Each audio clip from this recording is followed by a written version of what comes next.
The topic that I'm going to talk about has been requested of me to speak of numerous times, and I decided to do this video to give the viewers a good representation of what transpired back in October of 2011 at Arizona State University and the following days after that. Now, before I move on into this topic, I want to give you an example, a scenario, and keep that in mind as I move on with the discussion of the topic. Imagine that I write a book about your grandfather. I do my research and I write about 10 chapters of where he went to school and whether he was part of the military, where he worked, any good deeds that he has done, where he lived the rest of his life, and where he passed away. But the first few chapters, I concentrate on his birth and his youth. And you will notice that there's something wrong with those first chapters, because you know that, let's say, your grandfather was born in Spain, but I write that he was born in Madagascar. Now, there's nothing wrong with that, but for the argument's sake, let's say Madagascar is incorrect. And I also write that after he was born there, his family moved to Zimbabwe, where they took over somebody's home, their belongings, and they inherited everything that they could find, which made their own. And then after that, it goes to those chapters that you think that is correct. Now, if you see that book and you read it, you are going to say that there's something wrong with my data, that in a way I'm saying something that is not true. Well, what if I come and say, well, I know that, but look at the other chapters, I did everything correct. Don't you think that is worth anything? Well, you're going to say yes, but you also have the foundation wrong, which changes everything. And we go back and forth where I give you the value of the other chapters, you say no, these chapters are wrong, and so on. So keep that example in mind as I move on with the topic. Now, back in September of 2011, one of my colleagues asked me to join him on a lecture where Richard Hovhannisyan from UCLA was going to give a lecture about Armenian history, and the title was, "Where is the Armenian history going?"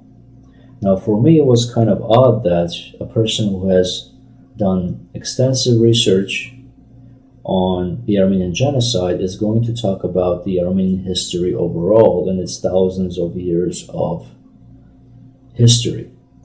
And it was kind of odd also because the same person who has done all this research on the Armenian genocide has also endorsed several historical books that have been presented as textbooks that provide gross mistakes, gross scientific mistakes, and essays by prominent scholars who falsify outright of Armenian history. People like James Russell and Peter Cowie and Nina Gerzoyan and a few others. Now, as I move on, I will give you some examples of what I mean. So, for the viewers out there, whoever disagrees, don't be too quick to ruffle your feathers. Please give me a chance to explain. Now, it was October the 17th, 2011. I entered the room, and we had about 60 people in the audience, mostly students, some professors. And in the podium, we had Richard Hovhannisyan, and right next to him, we had Stephen Batalden, who at the time was the director of Eurasian Studies. He was an expert in the cultural and religious aspects of modern Russia and the Balkans. Anyway, we sat down, and I was in a few minutes late, but I noticed that the lecture just started, so I started to listen to what he needs to say. Well, he started with the Armenian genocide, of course, and he spoke of the atrocities that have taken place. And there came to a point where he said that for us to examine the Armenian genocide, we need to compare that to the queen of all the genocides, which is the Jewish Holocaust. Now, when you hear something like that, you realize that there is some kind of a bias from scholarship, because those are two separate events, and you don't just compare that with another and try to weigh which one had more atrocities, but you take that into individual scenario and you examine that way. So it was problem number one for me, and a few others where I noticed I was actually examining the audience and their response to what he was saying. So for me, it was this back and forth thing. Well, he continued on, and then there came to a point where Stephen Batalden, in a way, asked him whether he can talk about Armenian history and some of the people that they think that are not really being truthful, who speak of Armenians being ancient, that their language is very old. So in a way, Stephen Batalden wanted to ask Richard Hovhannisyan to talk about those materials that has been presented recently that are actually very true, but they think that it's false. So Richard Hovhannisyan started to, in a way, mock the scholarship of our historians, because as you already know, we have ample scientific data that really gives us a pretty good idea how old the Armenian language is, how old they are from the genetic standpoint, from the archaeological standpoint, and from literary standpoint. In every scientific field, you will find hard data that gives us a good indication how old the Armenian people are and how far back the Armenian history goes, which is very extensive. Thousands of years old. I would say at least 12,000 years old. Some people say more than that. Some people would say about 9,000. But for the argument's sake, let's say it is 12,000, because we can really provide ample evidence that that's the case. So Richard Hovhannisyan, on the contrary, he started to say, well, the Armenian people, some of the scholars don't know what they're saying, that Armenian people are newcomers to those lands. And then when he said that, I really had to ask him a question where I could have other people hear. So I asked him, well, what do you think of this genetic and linguistic and archaeological data that has been coming forth to provide contrary evidence to what you're saying? And he kind of stopped, he got red and said, well, he said, I'm not very familiar with that data that you're saying of, that you're speaking of. So now we have a person up there who attempts to ridicule the scientific data that we have on the Armenian people. And at the same time, he is not an expert in ancient Armenian history. And I asked him, well, you know, you're saying that the Armenian people demolished the Urartians and that they took over. Well, he said, well, I think that Armenians have something to do with Urartians, but I'm not sure. Now, this person is there talking about where the Armenian history is going, and he is having a immense problem or trouble giving me, half his age, some kind of good argument that would tell me that he knows something more than I do, which he could not.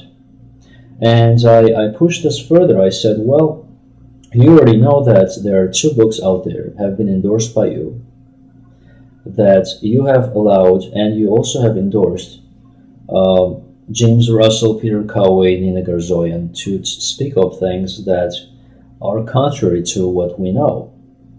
And I told him that I'm looking at the flyer for today's event, and I don't see those books being mentioned. So he really had literally nothing to say. So I said, well, this is being presented, these books are being presented as historical books. And these books in themselves have all this bad data there. So we have students going into your classroom, learning rubbish, and at the same time you're earning medals, and at the same time you present your worldview of the Armenian history, but at the same time you're not an expert. And I told him, well, we have you on video about this stuff, and you tell them how that is not a historical book and so on. But the problem is that the students are learning from this. We try to give all this truthful information to the public and our children, and now we have all these books out there that falsify Armenian history. Now, I'm going to give you a couple of excerpts from the book itself, and you can see what I mean. This is page 23 by James Russell, and the book that I'm going to speak of is the Armenian People from Ancient to Modern Times. This is volume 1. First, James Russell says Ararat is a Hebrew term. Keep in mind, this is edited by Richard Hovhannisyan. And this is another sentence right here. It says, the Armenian words for plum, apple, and mulberry, basically saloj, khanzor, and tut, fruits native to the Armenian plateau, are also from the non-Indo-European Hurro-Urartians. Had the Armenians been living in Anatolia as long as the Hurro-Urartians, probably they would have had native Indo-European words for these fruits. More likely, they settled and learned the names of these fruits from older settled populations who cultivated them. And here's another. It says that, as suggested, the oldest identifiable stratum of loanwords came from Anatolian civilizations, both Hittite and Hurro-Urartian, with which the Proto-Armenian colonists first came into contact. Now, Hurro-Urartian is already an Armenian term, and we know that Hittite was the Armenian language. As you can see, when a person has no idea what they're reading, when they resort to these books, their reality already becomes distorted. So this is something that is being presented as a historical book to the students out there. And let me give you another by James Russell. This is volume 1, page 24. It says, as the Iranian states of the Medes, then the Persians on the east, became the dominant force in the region, Armenian language and culture acquired the additional riches of that civilization. And but the evidence says on the contrary. So we have this stuff now, and we read upon, and now we're trying to counter these falsifications outright. And we're having all these learned professors from American universities giving us bad data to digest. Well, the time has come, really, that we are smart enough and understand enough and know enough that such things cannot be respected anymore. So, so after these questions were being sent to Richard Hovhannisyan, at the end, Stephen Batalden realized that Richard Hovhannisyan cannot answer my question. So, in the middle of me asking another, he asked to change the subject to move on to another person. So I stopped Stephen Batalden. I said, wait a minute. I said, these students need to hear the truth. They need to understand what's going on here. So he still insisted for the subject matter to be changed.